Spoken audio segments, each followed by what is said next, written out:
a live do Espírita Plano Maior, trabalho presencial, trabalho feito na live, no Facebook, para que todos nós possamos acompanhar.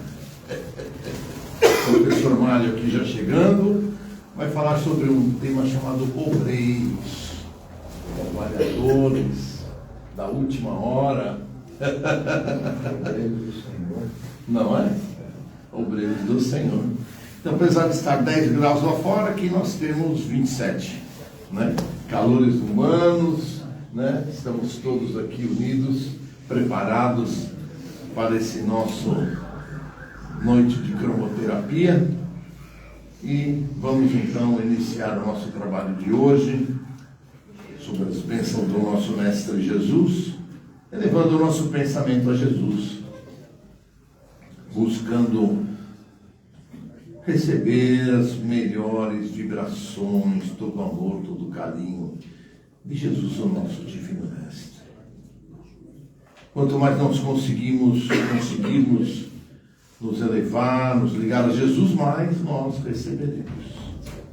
As correntes médicas já prepararam a nossa casa desde as primeiras horas da manhã. Correntes de Dr. Bezerra, Dr. Alberto Seara, corrente azul. E nós aqui estamos com todo amor e com todo carinho para juntar as nossas energias, as energias das correntes do plano maior da espiritualidade, para atender às necessidades de todo mundo que aqui está, encarnados e desencarnados. Todos doando as nossas energias de amor, de paz. E os benfeitores trazendo a cura, trazendo o alívio das dores, trazendo harmonia de sentimento, equilíbrio, para que todos nós possamos seguir com as nossas vidas numa seara bendita do Mestre Jesus. Vamos sempre nos lembrar da necessidade da nossa concentração, da nossa ligação. Vamos deixar os nossos celulares desligados para que a gente não se desvie do pensamento. Enquanto aqui dentro nós estivermos, nós estaremos ligados com Jesus e vibrando amor e recebendo a cura que aqui nós viemos buscar. E que Deus Pai nos abençoe, que Deus Pai nos ilumine agora e sempre. Que assim seja. Agora deixamos a palavra com o Mestre Mário, que vai fazer a palestra para nós na noite de hoje. Tá bom? Depois eu volto.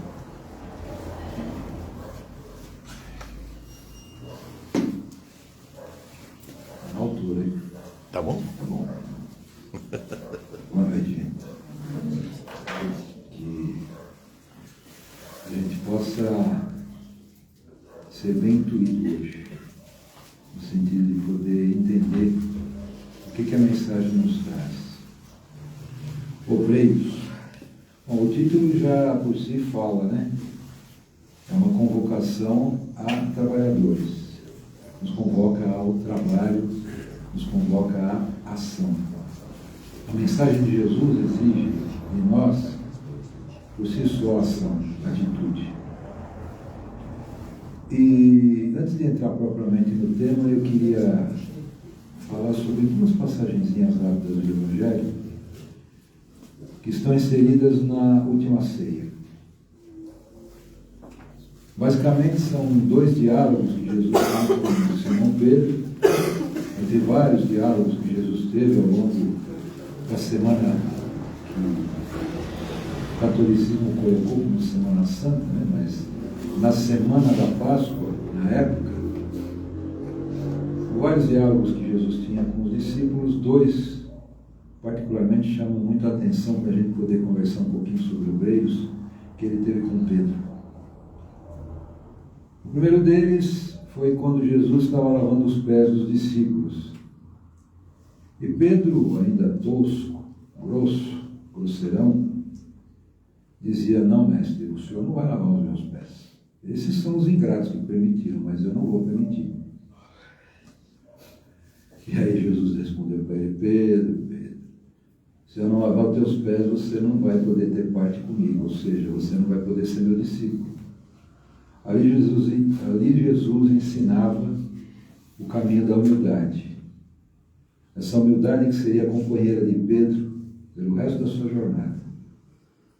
Por toda a sua missão, por toda a sua tarefa que ainda iria começar. Um outro diálogo de Jesus com Pedro porque Jesus já vinha preparando seus discípulos há muito tempo sobre o que iria acontecer com ele. Mas os discípulos não entendiam, por isso que foi uma surpresa. Na verdade, o julgamento de Jesus aconteceu à noite. Jesus foi preso à noite e no dia seguinte ele já estava crucificado. Não foi assim dias, não, foram horas. Né? E por isso que os discípulos foram pegos de surpresa. Mas Jesus já os estava preparando, mas eles não entendiam. E na última ceia, essa preparação foi mais intensa. Então Jesus, num diálogo de novo, e particularmente com Simão Pedro, dizia sobre o sacrifício que ele ia sofrer e tudo, e que Pedro disse a ele que o defenderia com a própria vida. Jesus, como conhecia todos os seus discípulos, disse a Pedro: Pedro, Satanás age para que você não interaja com a missão que te espera. Mas eu orei ao Pai que a tua fé não desfaleça, não esmoreça. E quando te converteres, cuida dos teus irmãos. Então veja, quando tu converteres, cuida dos teus irmãos. Veja a confiança que Jesus tinha em Pedro, mesmo naquele camarada tosco ainda, naquele camarada meio grosseiro ainda. Por quê? Porque Pedro ainda não estava convertido. Pedro estava convencido da mensagem de Jesus. Mas ele não estava convertido, porque a conversão é um processo de transformação e ele é um processo contínuo.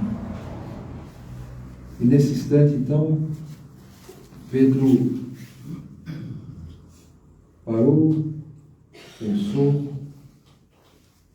mas não chegou a conclusão nenhuma. Então, Pedro era uma criatura, como eu disse, tosca, impulsiva, e às vezes falava coisas sem pensar. Né? Então, o que aconteceu? Mesmo ele tendo negado Jesus 3 vezes, mesmo tendo passado pela prisão onde estava Jesus e vendo aquele olhar meigo e amoroso de Jesus sem nenhum tipo de julgamento, nós vemos Pedro lá na frente, totalmente convertido e divulgador da obra do Cristo, do Evangelho de Jesus, como um verdadeiro cristão, como um verdadeiro obreiro. Eu quis fazer essa breve introdução e falar de Pedro, porque vejo Pedro e Paulo como os 2 grandes baluartes do cristianismo. Eu, pelo menos, sou francaqueirinho dos 2. E eu quis dizer isso para que a gente pudesse refletir qual é a nossa condição em relação ao Mestre. Nós ainda estamos convencidos ou já entramos no processo de transformação, ou já entramos no caminho da conversão? Então é interessante que a gente reflita sobre isso. Né? Como o Clóvis falou, trabalhadores da última hora, no capítulo 20 do Evangelho segundo o Espiritismo, que tem exatamente esse título, no item 5, Obreiros do Senhor, ali o Espírito da Verdade traz uma mensagem, um esclarecimento, dizendo, e olha, o Evangelho, se não me falha a memória, ele foi publicado em 1864. Então, naquela época, o Espírito da Verdade dizia o seguinte: são chegados os tempos em que acompanhareis ou que serão feitas as profecias da transformação da humanidade. Parece que nós estamos falando de hoje. Nós estamos vivendo um período de transformação muito grande. Então ele diz, o Espírito da Verdade, felizes aqueles que trabalharam através do desenvolvimento da caridade, mas infelizes aqueles que adiaram essa transformação porque procuraram o seu prazer nos prazeres mundanos da matéria e na satisfação do seu orgulho. Então, nós vemos que os verdadeiros obreiros do Senhor, e esse é o título desse item, eles se sobressaem pela atividade, pela ação na caridade. Mas vamos falar um pouquinho agora da reflexão de Emmanuel. Essa introdução toda era para fazer um esquenta no cérebro, né? Uma coisinha de poder a gente pensar um pouquinho. Então, Emmanuel, ele faz as suas reflexões com base no versículo 15 do capítulo 2 da segunda epístola de Paulo a Timóteo. Timóteo era uma espécie de filho espiritual de Paulo. Então, a relação de afinidade que existia entre os dois. Esse versículo diz: procura apresentar-te a Deus aprovado como obreiro que não tem do que se envergonhar. Paulo, ele valorizava muito o exemplo, a dedicação, a coerência daqueles que haviam efetivamente se transformado, que haviam efetivamente se convertido e aceitado a mensagem do Cristo. Para ele era muito importante que esses convertidos tivessem essa coerência e, principalmente, não se colocassem em discussões ou palavrórios bobos em questões que eram colocadas muitas vezes por oportunistas. Né? Tanto que Emmanuel diz no livro Palavras de Vida Eterna, ele diz o seguinte, que nós devemos a cada dia atender os deveres que a vida nos solicita, de que a melhor forma de apresentarmos a Deus será sempre a do obreiro honesto, aprovado na tarefa que nos coube, sem ter que nos envergonharmos. Pois é. Isso, evidentemente, não está nesta reflexão de Emmanuel que ele está falando, porque essa está no Pão Nosso. Mas Emmanuel se tornou um espírito profundamente conhecedor e divulgador do Evangelho no plano espiritual para nós.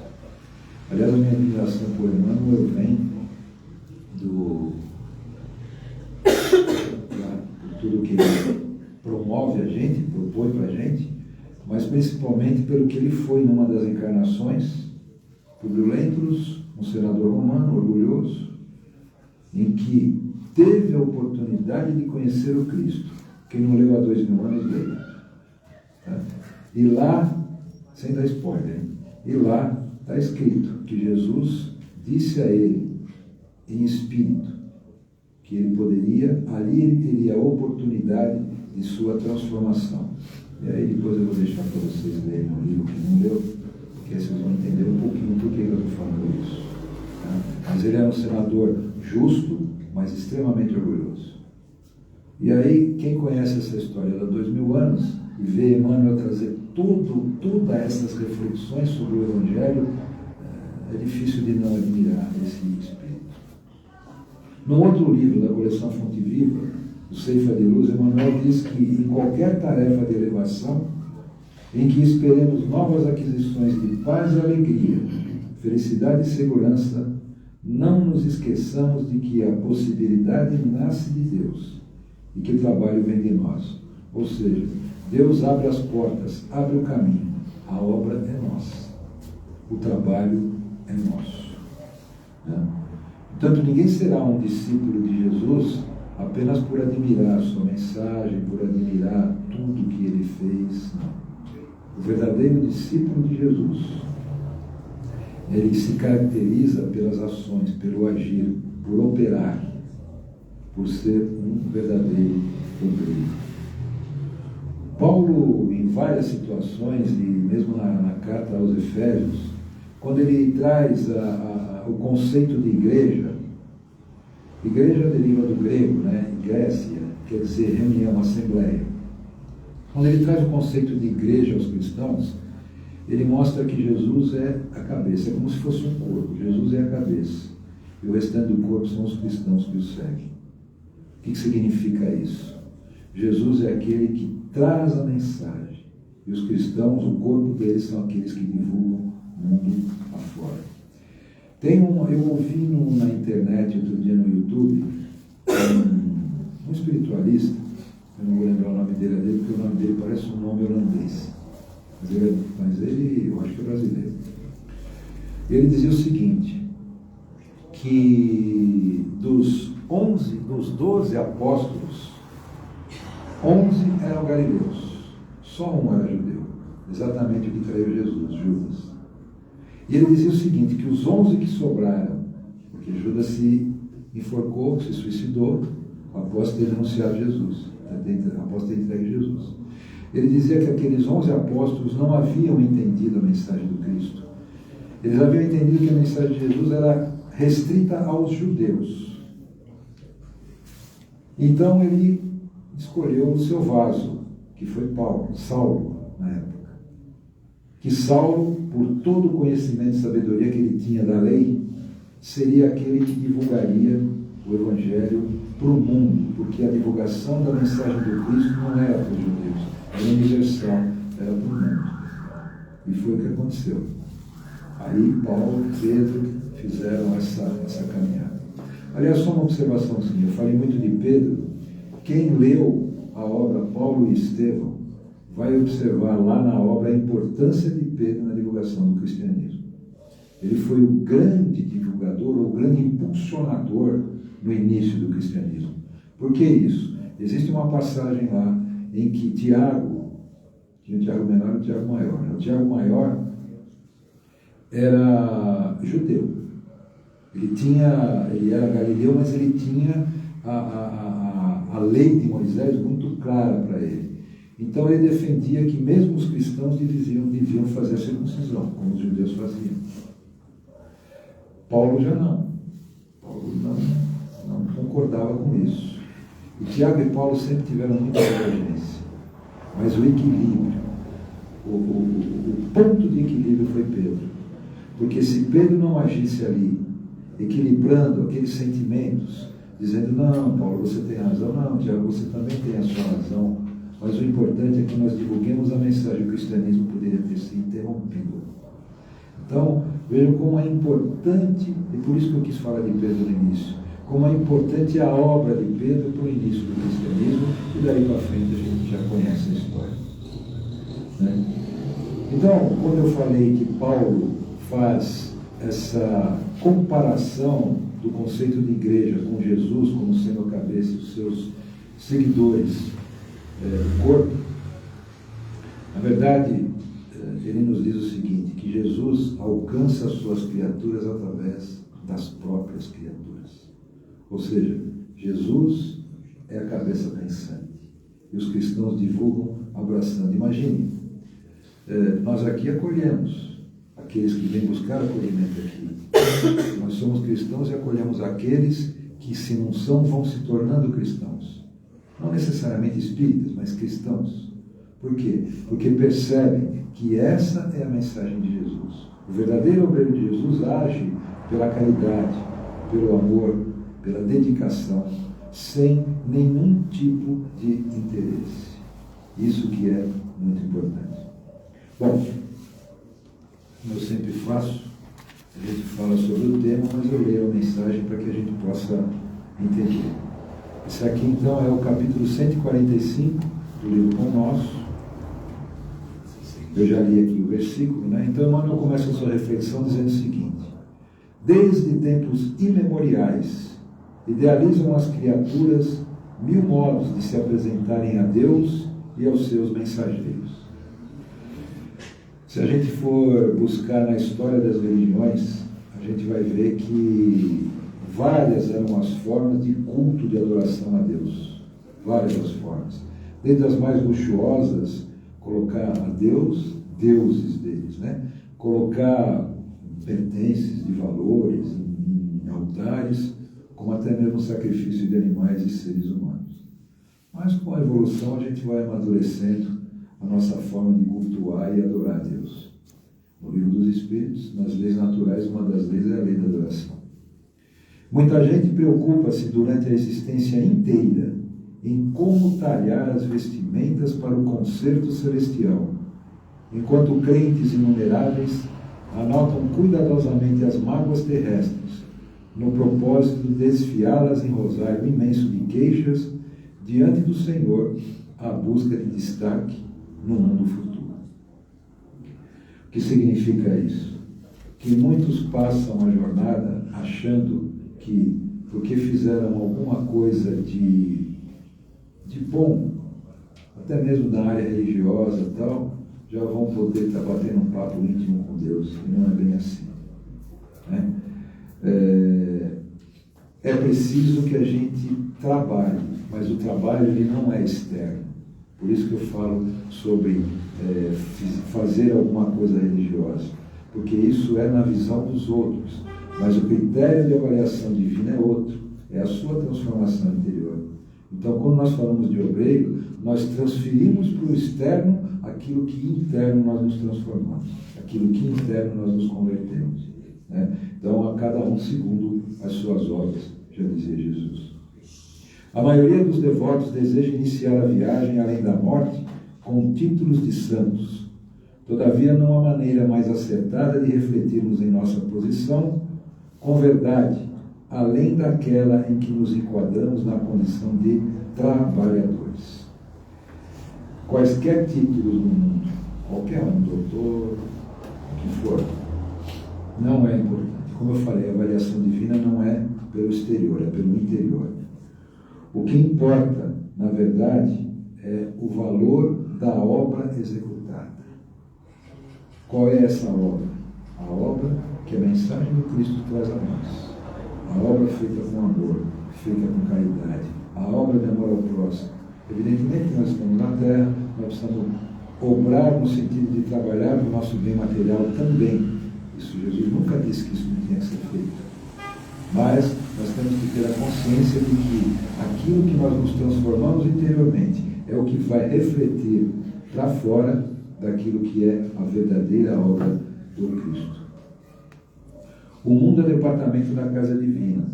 Cátedras e enxadas não constituem elementos de divisão humilhante, e sim degraus hierárquicos para cooperadores diferentes. O título de doutor não distingue ou não coloca em uma condição diferente daquele, por exemplo, que trabalha no campo, debaixo do sol danado ali, carpindo ou na enxada, cavucando, né? Se doutor, eu até escrevi aqui para não esquecer, se doutor um homem do campo, ser catedrático ou trabalhador árduo da enxada, não caracteriza seletividade. O importante é cumprir adequadamente as funções que lhe foram atribuídas. A seleção é coisa do mundo material. O caminho edificante desdobra-se para todos. Aqui abrem-se covas na terra produtiva, ali manuseiam-se livros para o sulco da inteligência, mas o espírito é o fundamento vivo do serviço manifestado. A todos é dado o direito de percorrer o caminho da elevação, independentemente do grau de instrução, pois, como diz aqui no texto, né, o espírito é o fundamento vivo, ou seja, o que vale não é a aparência, mas o espírito e a intenção contida nas suas ações. Portanto, a intenção também conta, né? O valor está na transformação interior e não no que se está sendo feito exteriormente. E aqui eu coloquei uma reflexão onde Emmanuel distingue bem o que é o trabalho-ação e o trabalho-serviço. Se não me engano, está no livro Pensamento e Vida. Emmanuel diz que o trabalho-ação é aquele do progresso material, ou seja, o trabalho-ação é aquele do progresso exterior. E o trabalho-serviço é aquele do progresso interior. E, continua Emmanuel, classificam-se os trabalhadores em posições diferentes, contudo, o campo é um só. Cada trabalhador tem a sua função, a sua posição, na mesma empresa, vários trabalhadores, diretor, presidente, operário num nível mais baixo, mas o campo de trabalho é o mesmo. O campo de trabalho dele é o piso de chão, o chão de fábrica, desculpa, que ele trabalha. O campo de trabalho de um agricultor é a terra que ele trata, ou seja, o campo de trabalho de todos nós obreiros é o nosso planeta, onde nós estamos para evoluir. E termina Emmanuel dizendo: no centro das realidades, pois, não se preocupe ninguém com os títulos condecorativos, mesmo porque o trabalho é complexo em todos os setores de ação dignificante. E o resultado é sempre fruto da cooperação bem vivida. Eis o motivo pelo qual julgamos com Paulo que a maior vitória do discípulo será a de apresentar-se um dia ao Senhor como obreiro aprovado. Então não há que se preocupar com títulos, há que se preocupar com a nossa transformação interior. Jesus esteve aqui entre nós e qual foi o título que ele recebeu? Nenhum. Mas ele era reconhecido pela sua sabedoria e principalmente pelo seu elevado grau de moralidade. Chico Xavier, o título que ele recebeu? Ele recebeu vários títulos dos homens, né? Cidadão paulistano, cidadão beiranbense, enfim. Mas ele é um dos cidadãos do universo. E ele é reconhecido, uma pessoa com um pequeno grau de cultura que eu digo do ponto de vista de instrução escolar, mas é reconhecido que pela sua humildade e pelo trabalho extraordinário de caridade que ele fazia e das obras que ele deixou, mais de 400 obras, para a gente aí se deliciar com ela, né? Então, como diz Paulo, apresentar-se ao Senhor um dia como um obreiro aprovado. Bom, eu espero ter conseguido passar um pouquinho das nossas reflexões. E para encerrar, eu queria ler alguns trechinhos só do prefácio desse livro, Ave Cristo.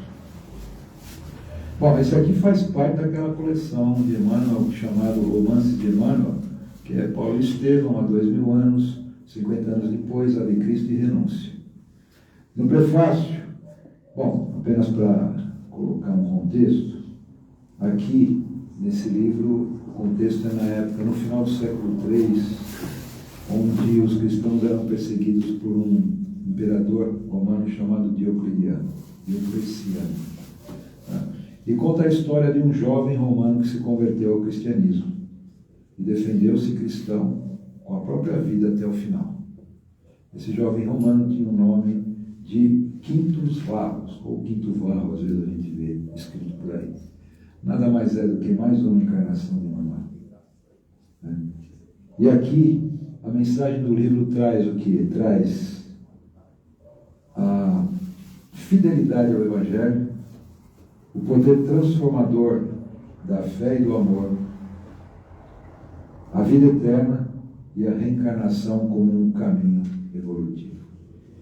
Então, num pedaço aqui diz o seguinte: a obra do Senhor, porém, roga recursos na concretização da paz, pede combustível para a luz e reclama boa vontade na orientação para o bem. A ideia divina requisita braços humanos. A bênção do céu exige recipientes na terra. Os recipientes estão aqui. Há chamamentos do Senhor em toda a parte. Lembra do trecho que eu li da Ceifa de Luz? Que a possibilidade nasce de Deus, mas o trabalho vem de nós. Então está aqui, há chamamentos do Senhor em toda a parte. E no finalzinho diz assim: hoje como ontem, Jesus prescinde, quer dizer, abre mão, dispensa as nossas guerrilhas de palavras, as nossas tempestades de opinião, o nosso fanatismo sectário e o nosso exibicionismo nas obras da casca sedutora e miolo enfermiço, ou seja, somente aparências. Jesus dispensa isso. O excelso benfeitor, acima de tudo, espera de nossa vida o coração, o caráter, a conduta, a atitude, o exemplo e o serviço pessoal incessante, únicos recursos com que poderemos garantir a eficiência de nossa cooperação em companhia dele na edificação do reino de Deus. Ou seja, Jesus espera de nós a verdadeira conversão, a verdadeira transformação interior. Portanto, trabalhemos no bem, como verdadeiros obreiros, para que quando nós, num determinado devido momento, tivermos a oportunidade de nos apresentarmos ao Senhor, não tenhamos vergonha de nada. Que Jesus nos abençoe e nos dê muita paz a todos.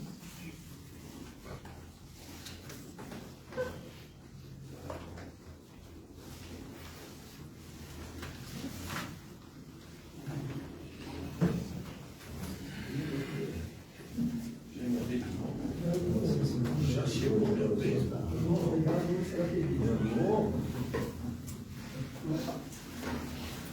Hoje é minha vez de novo? Assim não é possível, né?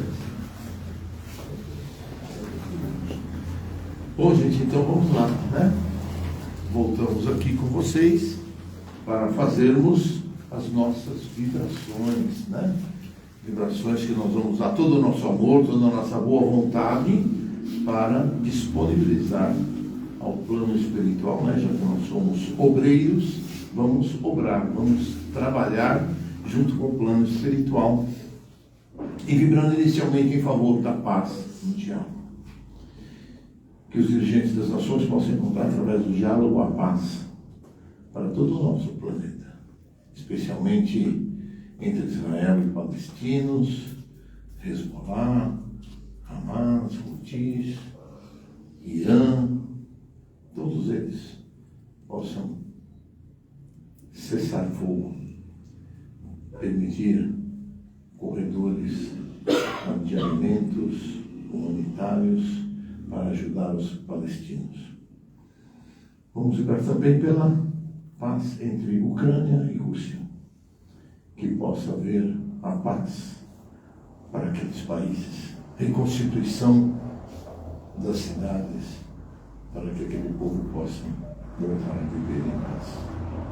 Viveremos também pelo nosso querido Brasil, que os nossos governantes, os nossos dirigentes se entendam, se acertem, cada um dentro da sua área, para que o Brasil volte a crescer com educação, com saúde e com alimentação ao povo brasileiro.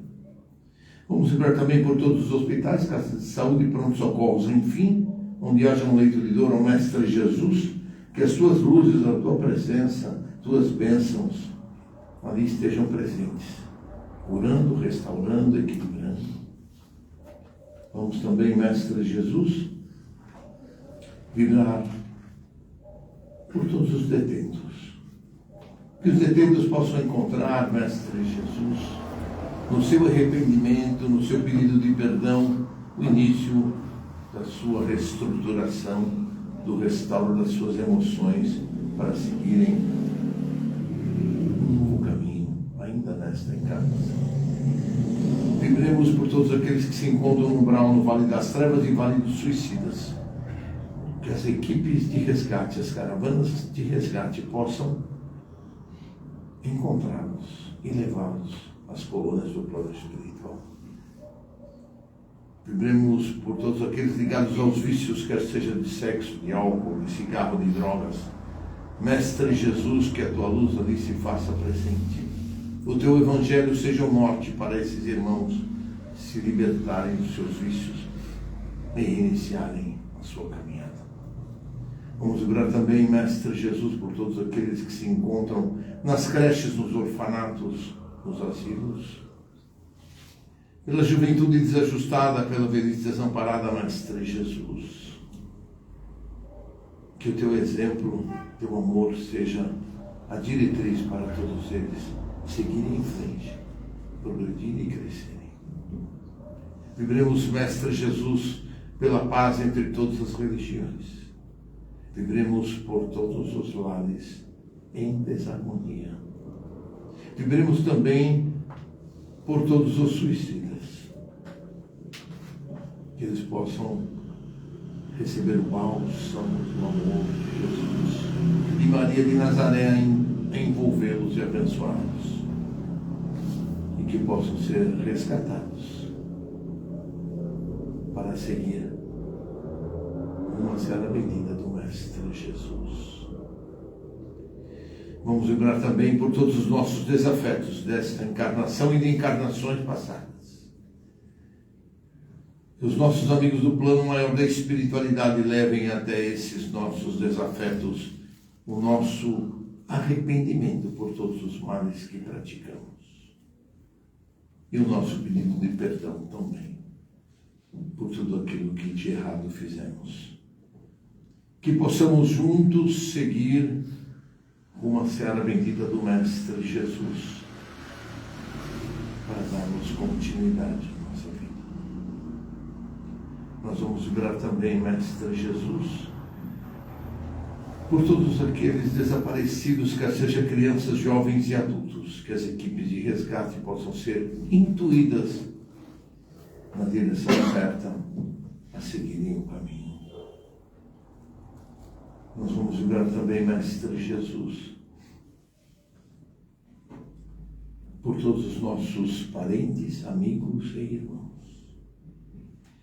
Que a tua luz, Mestre Jesus, possa penetrar a casa de cada um deles, restaurando, reequilibrando, levando amor e paz a cada um. Vibremos também, Mestre Jesus, pelos nossos lares. Que a tua luz branca esterilizadora invada os nossos lares, todos os cômodos do nosso lar, retirando miasmas, fluidos deletérios. Se houver algum irmãozinho trazendo discórdia, que ele possa ser encaminhado à tua seara bendita de amor e de trabalho. Que possamos, Mestre Jesus, vibrar também por todos os nomes que se encontram no chat da nossa live de hoje. Todos aqueles irmãozinhos que ali estão, recebam os bálsamos da cura, Mestre Jesus, da tua luz, do teu amor, do teu Evangelho.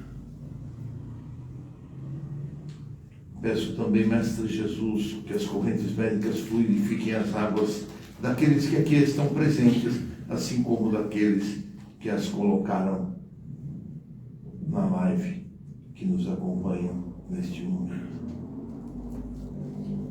E vamos vibrar finalmente, Mestre Jesus, por nós mesmos. Que a tua luz abençoada, o teu amor abençoado,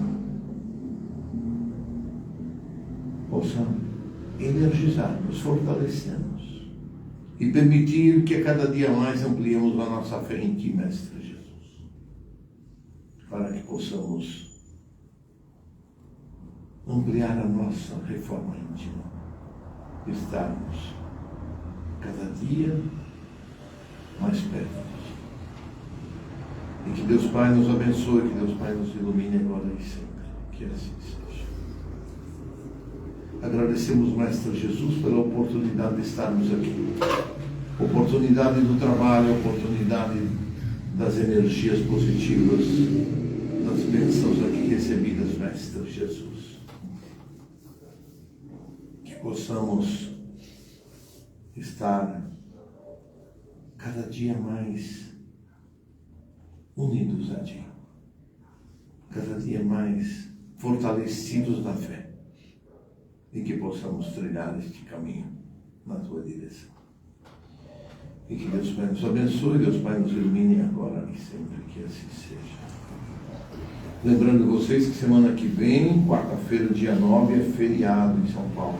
Então não teremos trabalho presencial na casa, tá? Aqueles que quiserem nos acompanhar, teremos a live no Facebook do Núcleo Espírita Plano Maior, a partir das 8 horas. Como falamos aqui, vamos fazer a live no Facebook. O Luiz Armando, que é o palestrante da noite, vai estar junto conosco para a gente fazer a live no Facebook. Então, aqueles que quiserem manter-se ligados, conectados com o mundo espiritual, e não vão poder vir à casa porque ela estará fechada, podem nos acompanhar na live, tá bom? Como sempre, os nossos recadinhos, as nossas cestas básicas, precisamos da ajuda de vocês para compor a nossa cesta básica. Os itens estão ali no quadro. Aqueles que puderem trazer os itens, ótimo, maravilha. Deixem com o Luiz no bazar. Ele vai depois se incumbir de montar as cestas, né?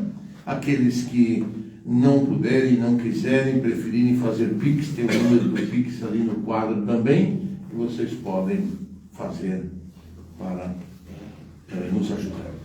O bazar que temos no fundo da casa, quando vocês saem ali da sala de cromoterapia, todos os itens ali que vocês adquirirem vão ajudar na manutenção da casa, quer seja na cesta básica, quer seja nas contas que nós temos para pagar na casa, para manter a casa funcionando. Nós temos também os cursos, curso básico, terças-feiras, 20 horas, tudo pela internet, tudo live. Então, fácil de acompanhar, fácil de estudar, fácil de aprender. E é só fazer ali inscrição com a Margarida, ela anota para vocês, anota o número de telefone de vocês, passa para o professor Carlos, ele vai entrar em contato e coloca vocês no grupo de estudos do curso básico. Curso básico que é requisito básico para vocês fazerem o curso de orientação e educação mediúnica no ano que vem, né? Ainda o curso básico está desenvolvendo, ainda vocês têm aí meio ano para se integrar e para aprender, mas é requisito para fazer o curso de orientação e educação mediúnica que começa em março do ano que vem. Recomeça, né? Porque nós estamos terminando um agora em agosto, setembro desse ano, vamos acabar o curso que está em vista. Nós temos entrevista de orientação, aqueles que precisarem de orientação, que quiserem conversar, o Claudio Mir está aqui presente na casa todas as quintas-feiras, das 19 às 21 horas. Para poder falar com ele, tem que fazer inscrição com a Margarida. Fazer a inscrição, ver o horário disponível, vocês vêm, conversam com ele e depois participam mais dos nossos trabalhos.